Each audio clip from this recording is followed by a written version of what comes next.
I guess this morning's journey was quite a remarkable one. As we headed out from the hotel, we had heard early that the roads were fairly clear, but always knowing that things were likely to escalate. And on the way down towards the airport, we started going through the back roads and finding that it was harder and harder to get through and had to be detoured a number of times as people told us not to go down this road or that road. And I guess some of the scariest times was when we started going down some of those very small roads that were almost like alleys. And you just knew at that stage that at any time, even if just one or two people had decided to stand in front of the vehicles, we would have had to stop, and there was no way we could have gone on from there. And having people surrounding us the whole time, not knowing what their mood was, whether they're just trying to get on with their life or whether they were going to be part of the mobs that have been rioting in the streets.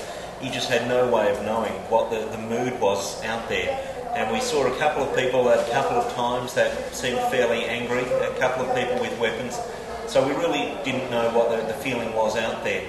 But then to find that one of the locals was able to guide us through, and when we stopped and Edward got out, and to me that's not something I would have wanted to do, but Edward got out and started to talk with the guys and led us through, and a real gutsy effort for him to walk with that guy as he found the way for us to get through that area, and then to find our way towards the police and then to be escorted all the way to the airport was just amazing.